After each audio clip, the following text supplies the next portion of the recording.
Welcome to this Wednesday edition of FreightWaves Now. I'm Emily Zing. Parts of the country are experiencing extreme heat, while another part is getting an early taste of winter. Nick Austin explains.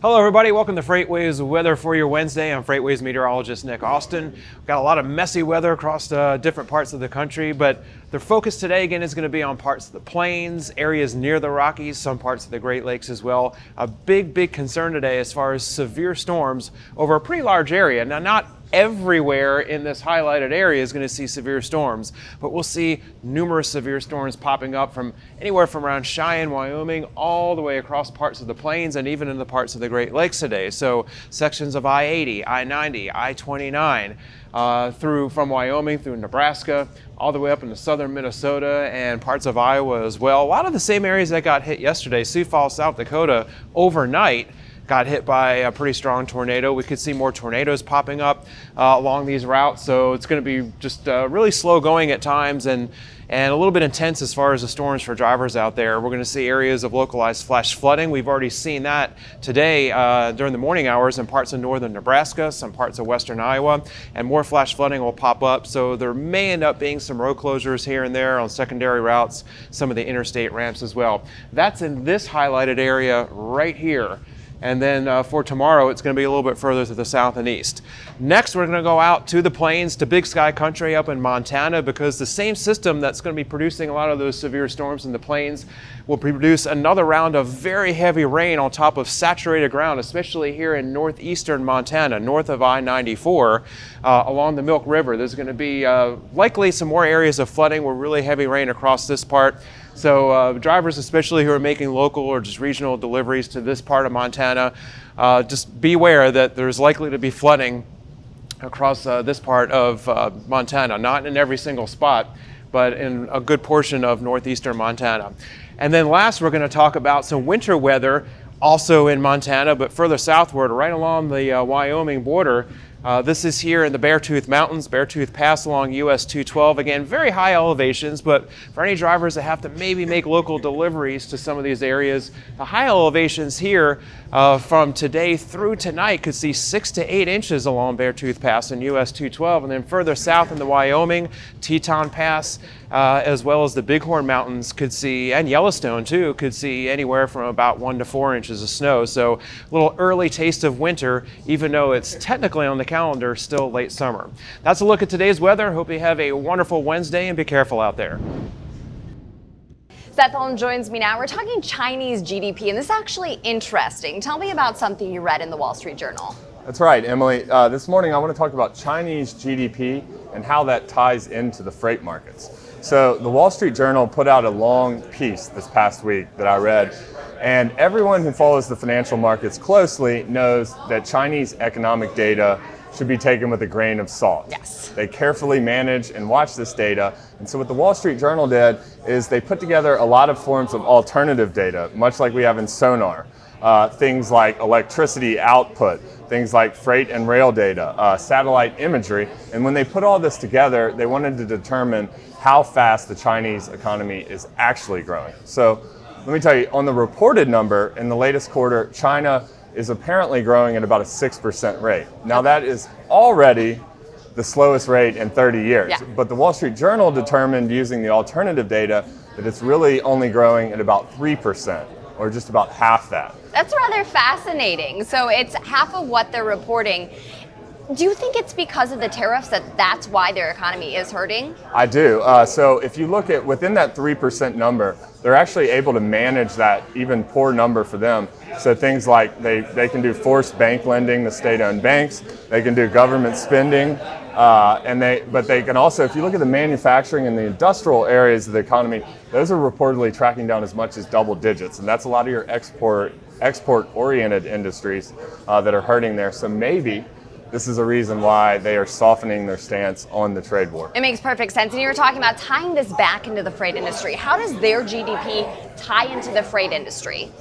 It's really simple. Anything that stabilizes or is good for the outlook on the trade war is good for future economic growth, which is therefore good for the future outlook for freight movements. And you were talking about them softening up a little bit.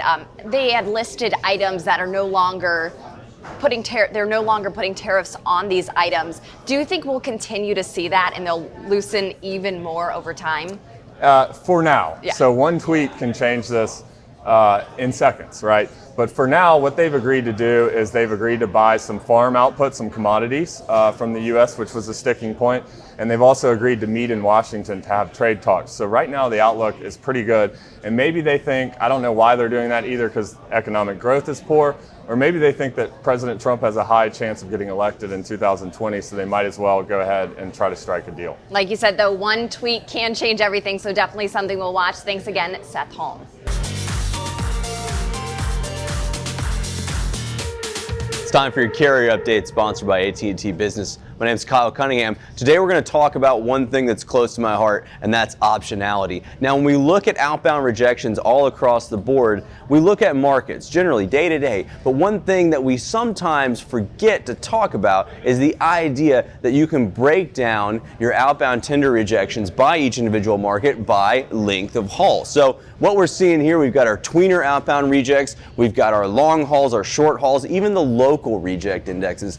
What's important about this tree map is to understand across the USA, the loads that get rejected the most by length of haul are these tweener loads. So anywhere between 500 miles and 800 miles on the run. Now, why do these get rejected? Couple of things: capacity issues, hours of service, just general options that are better than these tweener runs, but sometimes doing stuff that others don't want to do is going to give you a better bit of leverage. So let's go ahead and take a look at the next tree map, and we can see the tweener outbound rejections across the nation. You can see that Fargo, Little Rock, Arkansas, Minneapolis, St. Cloud, San Antonio, all of these markets have elevated outbound rejection percentages above 10%. This lets you know that when you're headed into these markets, sometimes a long haul isn't necessarily the best paying haul. When you have an elevated outbound rejection, you're going to have an elevated rate correlated to that specific lane,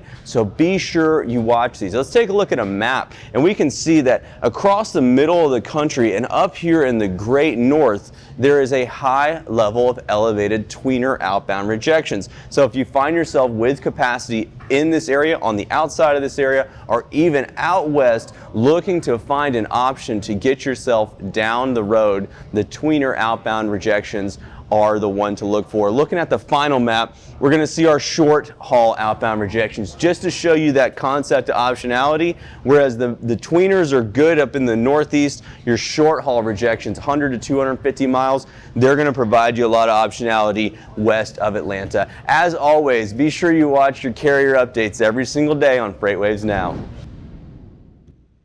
Kevin Hill joins me now for our broker update. We're talking about capacity in the market, and we're measuring that by insurance renewals. Talk about this survey you did recently. Yeah, so every month now we are surveying insurance companies, see what they're seeing on their policy renewal from their trucking companies. So it's very simple. If a trucking company is coming back, they have a 100 truck policy, they come back and renew only 90, you're seeing a 10% retraction or a contraction in their fleet. If they renew for 120 trucks or they add renewals throughout the year, you're seeing a net expansion, which is what we saw in the first half of 2019. So the first half is in blue, and we did this survey in July. We found a net expansion in fleets during the first 6 months of the year. In August, though, that switched to a net contraction. As you can see here, like the no change, renewing at the same rate is a little bit higher. But if we look over here, contracting or retracting less than 10%, so that's we're seeing this line big right numbers. Here we're looking at. And we're seeing bigger numbers all through here. And people even leaving numbers. The industry there. Yeah, people leaving the industry. So some renewals aren't renewing. So what does this mean in terms of the health of the industry right now? It shows that hopefully capacity is leaving the market, right? Which will help carriers, it'll definitely help brokers, and maybe not shippers so much, but for the other two parties, it really does help. If we look at used truck values in Sonar, we're going to see the 5-year is here in blue, with what is the orange is the 4-year and the 3-year. So these are 3-year-old trucks, 4-year-old trucks, 5-year-old trucks, and what they've done in value from from year to date, right? So in this year, you see the 5-year trucks are declining a little bit, and it's just starting to happen, down 4.2% and 2% for the 4 years. The 3-year-old trucks, which makes sense because it's more on the replacement level, is up 4% for the year in value. So what we're really seeing is that 4 and 5-year-old truck market, those values might be turning over into a negative trend. And if the insurance numbers bear out, it should happen pretty soon. We've been waiting for it to happen since 6 months ago, but it looks like it's finally happening now. And this is something you said you started in July, you did August, you're going to continue to do every month. Where can people find this at? We find it at FreightWaves.com. We publish that. We have a new report coming out today. Actually, it's the broker sentiment report, and so you can find that in Sonar, and we'll have a write-up on FreightWaves in the next day or two describing our findings, and you can find all of this information in that report. As always, very helpful, and if you want to see that again, go to FreightWaves.com. You are watching on YouTube, so if you haven't already, hit subscribe. Make sure you also like us on Facebook, Instagram, and Twitter. We hope everyone has a great Wednesday.